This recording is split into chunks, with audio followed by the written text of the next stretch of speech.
স্টেশনের ওয়েটিং রুমের ভেতরে বাইরে কোথাও কোনো লোক ছিল না। বেয়ারাটাকেও ডেকে ডেকে পাওয়া গেল না। অগত্যা চায়ের আশায় জলাঞ্জলি দিয়ে আমরা কয় বন্ধু বেশ করে র‍্যাগ টেনে নিয়ে ইজি চেয়ারে শুয়ে পড়লাম। মাঘের শেষ যদিও শীত কিন্তু বাংলাদেশের পৌষ মাসের চেয়েও বেশি। রমেন বললে, ওহে, তোমরা যা বোঝো করো, আমি কিন্তু চা নইলে রাত কাটাতে পারবো না। বলো, তোমরা একটা ব্যবস্থা বলো দেখি। দোর খোলার সঙ্গে সঙ্গে এক ঝলক তীক্ষ্ণ শীতল পশ্চিমে বাতাস তীরের মতো ঘরে ঢুকতেই আমরা হাঁ হাঁ করে উঠলাম। রমেন ততক্ষণে চলে গিয়েছে। খোলা দোরটা বন্ধ করে দিতে গিয়ে চেয়ে দেখি বাইরে বেজায় কুয়াশা। পৃথ্বীশ আমাদের দলের দার্শনিক। এতক্ষণ সে র‍্যাগ দিয়ে আপাদমস্তক আবৃত করে শুয়েছিল। হঠাৎ মুখ খুলে গম্ভীরভাবে বললে, দেখো, আমার কিন্তু একটা আনক্যানি সেনসেশন হচ্ছে। কেন বলো তো? আমি বললাম, কিভাবে আনক্যানি? ভূতপ্রুত?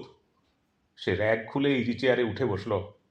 চারিধারে চেয়ে দেখে বললে, তা ঠিক জানি নে, কিন্তু কেমন যেন। আমরা সকলেই ততক্ষণে পুনরায় খাড়া হয়ে উঠে বসেছি।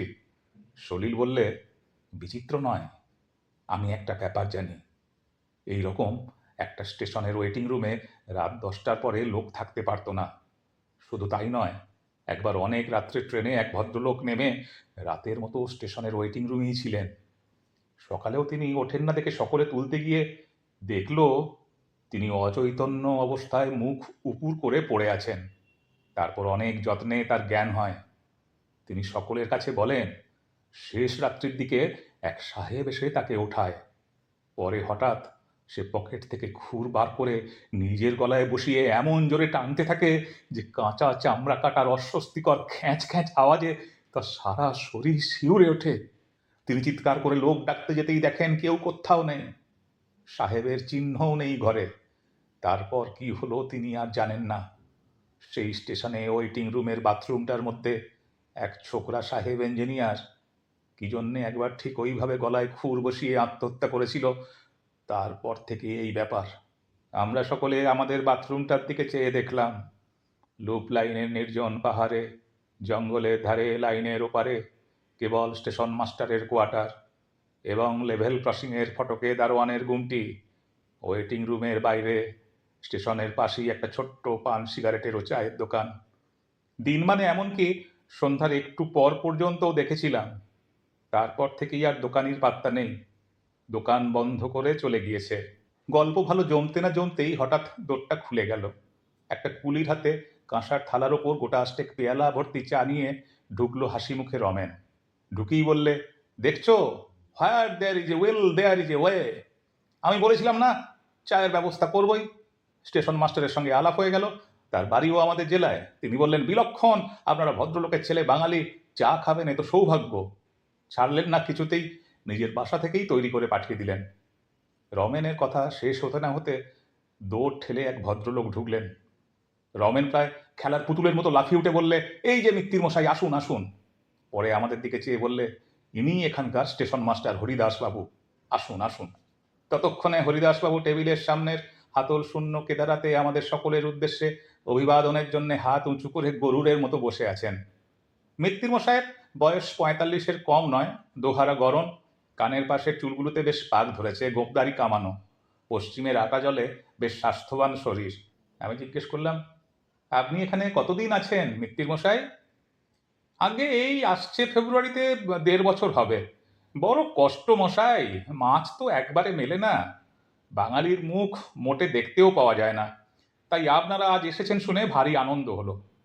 উনি চায়ের কথা যেমন তুললেন, আমি বললাম, তার আর কি, আমার বাসা যখন নিকটেই রয়েছে তখন কি আর। তা আপনারা কত দূর যাবেন সব? আমরা সাইকেলে দিল্লি যাব বলে বেরিয়েছি। ওপার থেকে আসছি কি না, এইখানে নদী পার হয়ে ভাগলপুরের পথ ধরে গিয়ে গ্র্যান্ড ট্যাঙ্ক রোডে উঠবো ইচ্ছে আছে। ভাগলপুরের গাড়িটা ঠিক কটায় পাওয়া যাবে কাল সকালে?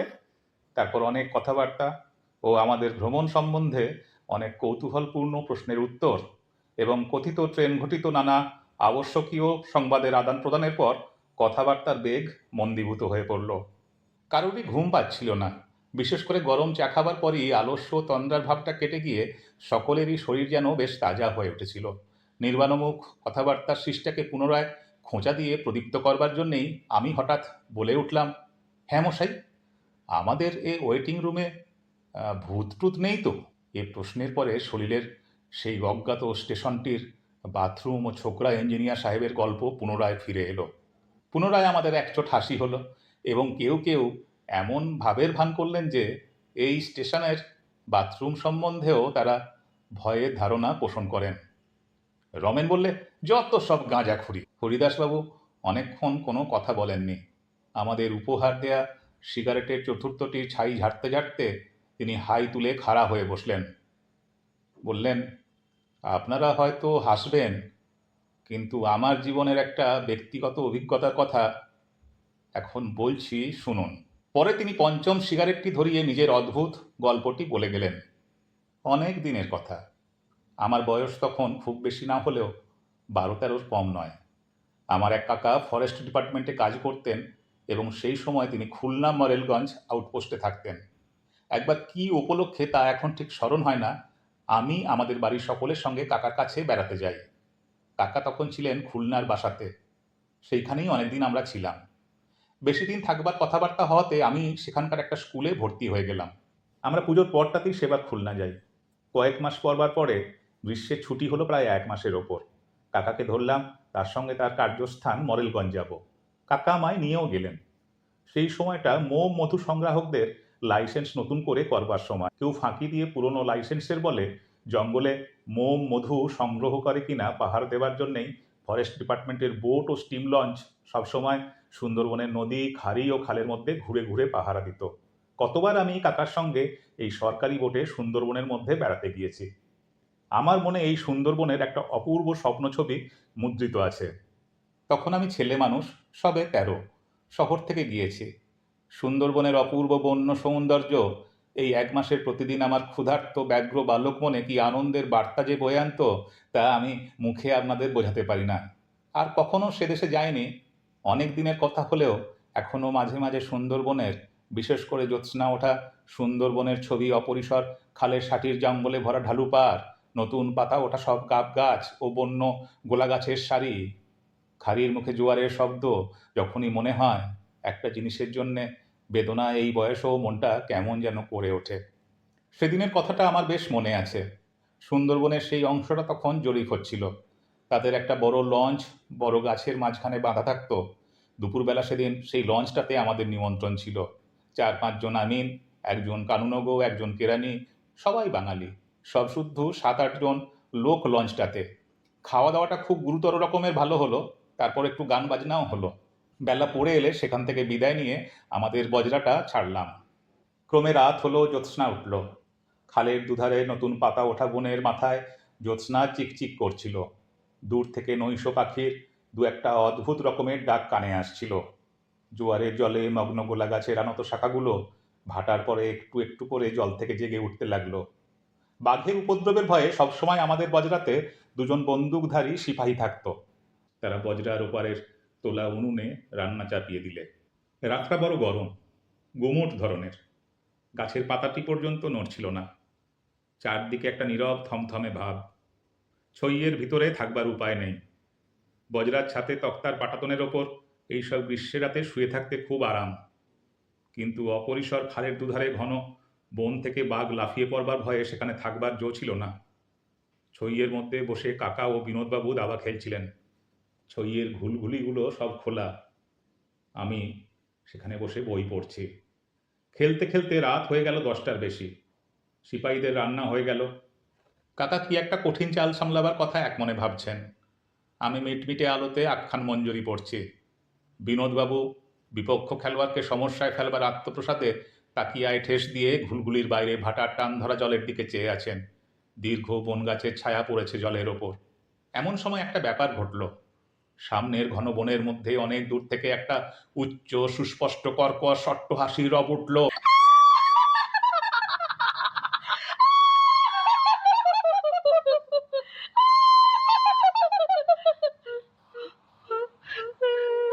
অবিকল মানুষের গলার আওয়াজের মতো হলেও মনে হলো যেন এটা অমানসিক অস্বাভাবিক স্বর।